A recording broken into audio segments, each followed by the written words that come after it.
เอาละทุกคนเนาะมื้อนี้บ่าวเฟืองก็จะมาแนะนำให้ฮู้จักนั่นก็คือ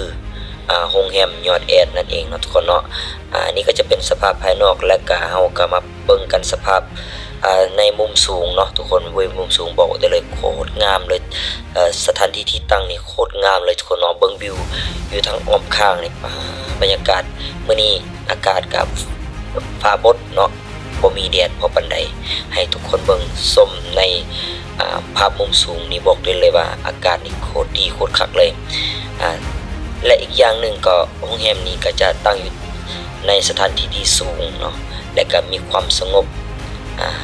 เรียบร้อยและก็ปลอดภัยเนาะอันนี้ก็จะให้ทุกคนนั้นได้รับชมเบิ่งภาพมุมสูงให้ก็จะประมาณนี้เนาะทุกคนเนาะสังเกตเบิ่งและก็อีกฝั่งนั้นเนาะก็จะเป็นทุ่งนาซึ่งว่าบอกได้เลยว่าเวลาที่เฮามาพักเซาอยู่ในโรงแรมนี้นะเฮาสามารถชมบรรยากาศอ้อมข้างเมืองเนาะจะเป็นตอนเช้านี่เวลาตอนเช้านี่ก็คือเฮาสามารถที่ออกมาให้เบิ่งและก็เส้นทางที่เข้ามานี่เป็นเส้นทางที่สะดวกสบายเส้นทางปูยางเด้อทุกคนเด้อเนาะเบิ่งอากาศนี่สุดยอดเลยเบิ่งทุ่งนานี่แล้วก็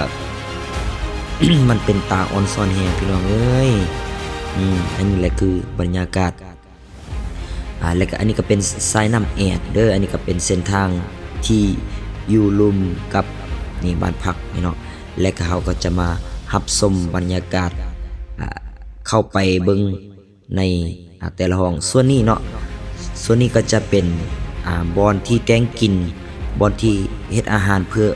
ต้อนรับแขกที่เขามาพักเซาเนาะบ่ต้องห่วงเลยทุกท่านที่เขามาว่าเป็นห่วงว่าสิบ่มีอันมากอันกินบ่ต้องห่วงทุกคนอยู่นี่สถานที่เขาสะดวกสบายเนาะเพื่อต้อนรับแขกคนที่เขามาพักมาเซาเพื่อได้กินข้าวกินน้ำในตอนเช้าแล้วกินกระเพาะกาแฟกินเหล้ากินเบียร์มีครบเนาะนี่ซึ่งว่าในนั้นเนาะผู้ที่บริการนั่นจะผู้ที่บริการหมายถึง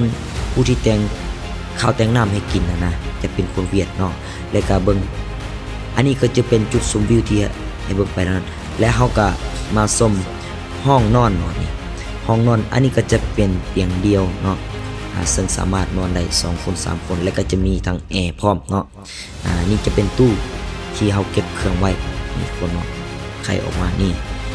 จะมีทั้งตู้เซฟพร้อมเซฟเงินสำหรับคนที่แบบมาพักเอาเศร้าแบบหลายๆมื้อจังซี่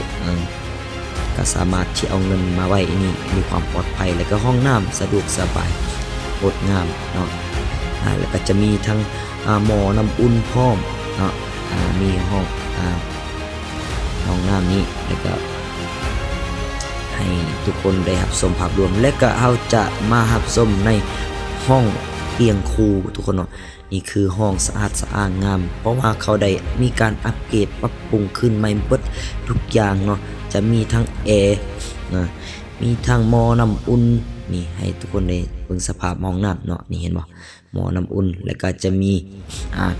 วันล้างหน้าล้างตาเนาะอันนี้คือผู้เตรียมพร้อมให้กับทุกคนที่เข้ามาและก็พิเศษที่เฮาขาดบ่ได้นั่นก็คือห้อง VIP ทุกคนเนาะข่อยเองนี่มักที่สุดเลยแบบห้อง VIP นี่คือแบบถึกใจที่สุดเลยทุกคนเนาะอันนี้ก็จะเป็นโต๊ะเป็นต่างบนที่พักบนที่เซาบนที่เฮ็ดเวียกเฮ็ดงานก็จะมีจอโทรทัศน์ให้พร้อมเพื่อที่รับชมเนาะอาจจะมีบนโต๊ะเป็นต่างเพิ่นปลาเครื่องปลาของหรือว่าบนที่นั่งที่ชมกินเหล้ากินเบียร์กินกาแฟเนาะนี่ก็จะเป็นห้องนอนทุกคนเนาะจะมีเฮาสามารถเอาผ้ากั้งมาใส่ถ้าบ่อยากใส่เนาะนี่ห้องกว้างขวางสะดวกสบายทุกคนบอกได้เลยว่าบ่าวเฟืองมักแฮงเนาะห้องนี้เนาะและก็พิเศษเบิ่งอีกการตกแต่งภายในทางห้องน้ำเนาะโอ้โหบอกได้เลยว่างามเลิศนะราคาเป็นกันเองราคาบ่แพงเนาะทุกคนเนาะและก็พิเศษไปกว่านั้นห้องนี้ยังมีบอนเขาเอิ้นว่าอ่างแช่น้ำเนาะนี่ทุกคนผู้ใดมักในการแช่น้ำนี่มาพักมาเซาในห้องนี้เลยบอกเลยปรับมัก10เลยโอเคเยี่ยมยอดเลยห้องนี้คักหลายและอันนี้ก็มาชมบรรยากาศตอนกลางคืนอันนี้ก็จะเป็นบอนนั่งชมวิวเนาะหรือว่าผู้ใดอยากกินข้าวกินน้ำกินดัดกินจุ่มเพิ่นก็จะได้ว้าว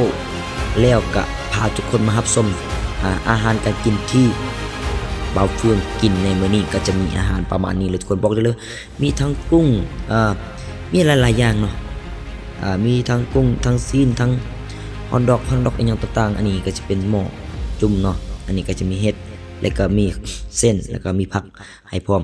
สภาพรวมๆราคาเป็นเกณฑ์กันเองราคาบ่แพงอันนี้คือบอกเลยสุดยอดเนาะซึ่งว่าโรงแรมนี้ตั้งอยู่ที่บ้านซอนเหนือเมืองสอนแขวงหัวพันผู้ใดเข้ามาแล้วก็อย่าลืม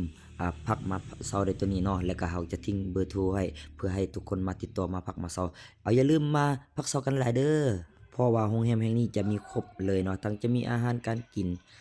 มีทั้งการบริการที่ดีได้เลยบอกได้เลยว่าทุกคนให้ทุกคนอย่าลืมเข้ามาลองพักลองเซาเนาะเวลามีเวียกมีงานก็จะสามารถที่เข้ามาพักเซาได้อาบน้ำมาทางนี้เลยจะไปอาบน้ำ3 โมงเนาะนี่เนาะ